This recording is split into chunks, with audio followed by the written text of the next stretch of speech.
Hola, mi nombre es Ángela Morales y a continuación les voy a explicar acerca del aparato respiratorio.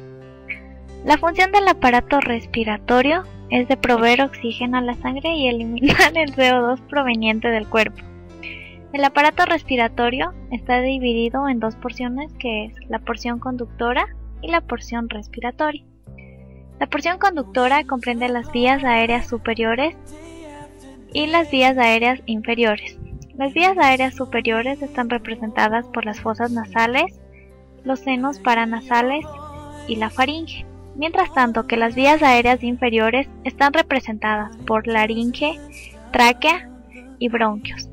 La función de esta parte conductora es de entibiar y humedecer el aire inspirado. Además, por medio de las vibrisas de las fosas nasales se eliminan las bacterias y el polvo atrapado en la inspiración. La porción respiratoria va a estar representada por los alvéolos pulmonares, que van a realizar la hematosis, es decir, el intercambio entre CO2 y el oxígeno. Además de estas porciones, el aparato respiratorio va a tener un mecanismo de ventilación. El mecanismo de ventilación va a estar formado por el tórax, el diafragma y el tejido conectivo elástico propio de los pulmones. Estos van a desplazar el aire desde y hacia la porción respiratoria para el intercambio gaseoso. A continuación vamos a hablar acerca de la porción conductora del aparato respiratorio. Y empezamos con las fosas nasales. Las fosas nasales van a estar divididas en dos zonas, que son una zona respiratoria y una zona olfatoria. La zona respiratoria va a estar representada por las fosas nasales, el tabique nasal y la cavidad nasal propiamente dicha. Las fosas nasales van a estar divididas por el tabique nasal en dos partes iguales. Estas fosas nasales, en conjunto con el vestíbulo nasal, van a estar revestidas por medio de epitelio estratificado plano sin queratina. Además van a contener vibrisas o pelos, que son los que van a captar el polvo y las bacterias que han ingresado con la inspiración. En la cavidad nasal propiamente dicha, vamos a encontrar que sus paredes son muy irregulares debido a la presencia de los cornetes, cornete inferior, cornete medio y cornete superior. Esta cavidad nasal propiamente dicha va a estar revestida por un epitelio pseudoestratificado cilíndrico ciliado con células caliciformes. Aquí observamos el epitelio y este epitelio va a estar asentado sobre una lámina propia que corresponde a tejido conectivo denso. Esta lámina propia contiene abundantes glándulas mucocerosas, es decir, glándulas mixtas. Esta lámina propia en la cavidad nasal propiamente dicha va a unirse con el pericondrio y en este caso se va a unir con el hueso. La zona olfatoria de las fosas nasales va a poseer los receptores sensoriales del olfato y va a estar revestido por una mucosa olfatoria. Esta mucosa olfatoria es de epitelio cilíndrico pseudoestratificado alto. Este epitelio olfatorio también va a estar asentado sobre una lámina propia y esta lámina propia va a contener las glándulas de Bowman, que corresponden a glándulas de tipo seroso. En fresco, esta porción olfatoria va a poseer un color pardo amarillento y se localiza en la parte inferior al tabique nasal y posterior a la cavidad nasal. Se encuentra por arriba del cornete superior. En esta zona olfatoria vamos a encontrar tres tipos de células, que son las células olfatorias, las células sustentatorias y las células basales. Las células olfatorias van a poseer una dendrita que se dirige hacia la periferia del epitelio, en donde van a terminar en cilios olfatorios, los cuales van a percibir los olores. También estas células olfatorias contienen un axón que van a constituir lo que se conoce como nervios olfatorios. Las células sustentatorias o de sostén de esta zona olfatoria van a poseer abundantes organelos y se van a ubicar en la parte luminal del epitelio. mientras tanto que las células basales se van a ubicar en la base del epitelio. Estas células basales son células indiferenciadas, las cuales por mitosis van a formar tanto células olfatorias como células de sostén. Formando parte de la porción conductora también vamos a encontrar a los senos paranasales. Estos senos paranasales son espacios llenos de aire que comunican hacia la cavidad nasal por medio de conductos estrechos. Los senos paranasales van a estar revestidos por un epitelio olfatorio, es decir, un epitelio pseudoestratificado, cilíndrico, ciliado con células caliciformes, pero este es de menor tamaño. El epitelio va a estar también asentado sobre una lámina propia. Esta lámina propia va a contener glándulas de tipo seroso pequeñas. Los senos paranasales que encontramos son los senos frontales, seno esmoideo, los senos maxilares. Vistos lateralmente vamos a encontrar también el seno esfenoidal. También vamos a ver que dentro de las vías aéreas superiores encontramos a la nasofaringe, que corresponde a la porción superior de la faringe. Muy bien, vamos a continuar con las vías aéreas inferiores, que están representadas por la laringe, la tráquea y los bronquios. Vamos a empezar por la laringe. La laringe es una estructura hueca que mide 4.5 centímetros de largo. Esta va a comunicar la nasofaringe con la tráquea. La laringe posee una estructura cartilaginosa. Está formada por cartílagos articulados, que son cartílago tiroideo, cartílago cricoideo, la epiglotis, los cartílagos aritenoideos y los cartílagos corniculados.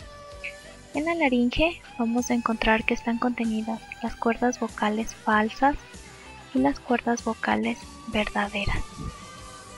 Histológicamente, la laringe va a estar representada por una mucosa, una submucosa, una capa cartilaginosa y la túnica adventicia.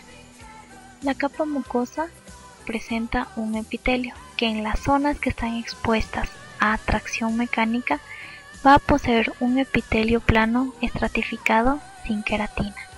Mientras tanto, que las zonas que no están expuestas a tracción mecánica va a poseer un epitelio cilíndrico pseudoestratificado ciliado. La submucosa va a estar representada por tejido conectivo denso con abundantes glándulas de tipo mixto, glándulas mucocerosas. El cartílago de la epiglotis viene a ser un cartílago elástico, en tanto que el resto de los cartílagos laringeos va a ser de tipo hialino. La túnica adventicia va a estar representada por tejido conectivo laxo, el cual posee abundantes vasos sanguíneos. Aquí podemos observar un corte a nivel de la mucosa. Tenemos el epitelio, un epitelio cilíndrico ciliado con células caliciformes. Tenemos la lámina propia con abundantes glándulas serosas y acá tenemos abundantes glándulas mixtas. Continuamos con la tráquea. La tráquea se extiende desde la laringe hasta la bifurcación de la tráquea, que va a dar origen a los bronquios primarios. En el adulto, esta tráquea mide 10 centímetros de largo y 1.5 centímetros de diámetro. Histológicamente, la tráquea está constituida por una túnica mucosa, una capa cartilaginosa y una túnica adventicia. En su parte posterior va a estar formada por músculo traqueal que corresponde a músculo liso. La mucosa está formada por un epitelio cilíndrico pseudoestratificado ciliado, el que está asentado o descansa sobre una lámina propia. Esta lámina propia corresponde a tejido conectivo laxo y contiene abundantes fibras elásticas. Debajo de esta encontramos la submucosa, que contiene abundantes glándulas de tipo mixto. El epitelio traqueal es un epitelio abundante en células, así contiene células caliciformes, células basales, células ciliadas, células endocrinas, células en cepillo con microvellosidades y contiene también células intermedias. Las células intermedias y las células basales son consideradas como células que pueden realizar mitosis para dar origen a cualquier tipo celular. Bien, el cartílago del traqueal tiene la forma de una herradura.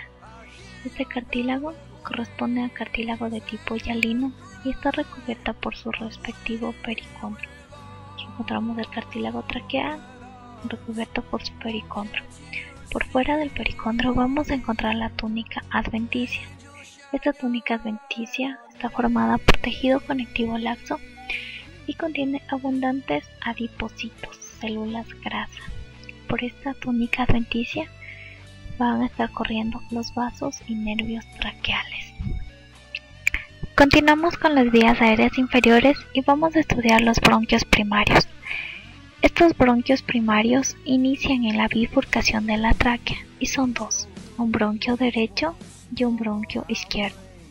A estos bronquios primarios se los conoce como bronquios extrapulmonares. Estos bronquios en el caso del bronquio derecho, se va a dividir en tres bronquiolos secundarios, que van a ser un superior para el lóbulo superior del pulmón, que ya lo vamos a ver, un bronquio medio y un bronquio inferior. En el caso del bronquio izquierdo, vamos a tener que se va a dividir una parte superior, un bronquio superior y un bronquio inferior. A continuación vamos a estudiar los bronquios intrapulmonares, pero para ellos debemos estudiar los pulmones. Los pulmones son órganos pares que se ubican en el mediastino. Los pulmones están divididos en lóbulos. En el caso del pulmón izquierdo va a poseer dos lóbulos, un lóbulo superior y un lóbulo inferior. Este pulmón izquierdo es más pequeño que el derecho porque el corazón se dirige hacia la parte izquierda y produce una excavación en el pulmón. El pulmón derecho va a poseer tres lóbulos que son un lóbulo superior, un lóbulo medio y un lóbulo inferior. Los pulmones van a estar recubiertos por unas capas que se denominan pleuras. Así tenemos la pleura visceral que va a recubrir los pulmones. Esta pleura se va a doblar y va a formar la pleura parietal que se encuentra por fuera de la pleura visceral. Dentro de los pulmones se va a formar lo que se conoce como árbol bronquial. Este árbol bronquial se va a formar por la división de los bronquios primarios, que va a dar origen a los bronquios secundarios. Estos se van a dividir y van a formar los bronquios terciarios, los cuales darán origen a los bronquiolos. Y así se va a formar el árbol bronquial. Alrededor de este árbol bronquial se va a formar la porción respiratoria de los pulmones. El árbol bronquial a nivel de los bronquiolos se va a formar por dicotomía, es decir, cada bronquio terciario se va a dividir en dos y va a formar los bronquiolos terminales. Estos bronquiolos terminales se van a dividir en dos y van a formar los bronquiolos respiratorios, y así hasta constituir el árbol bronquial. El árbol bronquial va a estar inervado por el sistema nervioso autónomo. Vamos a ver las diferencias entre los bronquios extrapulmonares y los bronquios intrapulmonares. Los bronquios extrapulmonares poseen un cartílago en herradura, son aplanados en su parte posterior. Su lámina elástica se encuentra entre la mucosa y la submucosa, mientras que los bronquios intrapulmonares poseen anillos cartilaginosos muy irregulares en forma de bastones, muchos de los cuales rodean todo el bronquio. Posee un contorno cilíndrico y el tejido muscular se halla entre la mucosa y la submucosa. A este músculo se lo vamos a denominar músculo de Reisseise. Finalmente, vamos a seguir con la porción respiratoria. Esta porción respiratoria va a estar formada por los acinos. Pero antes hay que recordar que los acinos respiratorios se van a formar de la siguiente manera. El bronquiolo respiratorio, mediante una dicotomía, va a formar lo que se conoce como conducto alveolar. Este conducto alveolar se continúa con un atrio, llega a un atrio, lo cual va a ser la entrada hacia los sacos alveolares. Aquí observamos un saco alveolar y alrededor de estos sacos alveolares es lo que se va a formar el alveolo, en donde se va a realizar la hematosis. En los alveolos vamos a encontrar dos tipos de células, que son los neumocitos tipo 1 y los neumocitos tipo 2. Además vamos a encontrar células endoteliales y además macrófagos. Los neumocitos tipo 1 son células aplanadas y los neumocitos tipo 2 son células redondeadas. La función de los neumocitos tipo 1 es función macrofágica, mientras que la función de los neumocitos tipo 2 es la de secretar surfactante, que es un líquido que permite que la pared de los alvéolos se mantenga abierta.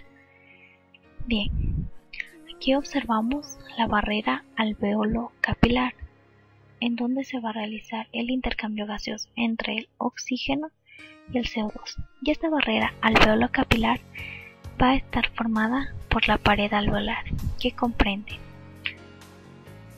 una capa de tejido conectivo, va a comprender láminas basales unidas a células endoteliales y epiteliales y también los neumocitos tipo 1. Mediante esta pared alveolar es por donde se va a realizar el intercambio gaseoso. Este intercambio se va a realizar gracias a poros que existen en los alvéolos pulmonares, en la pared alveolar.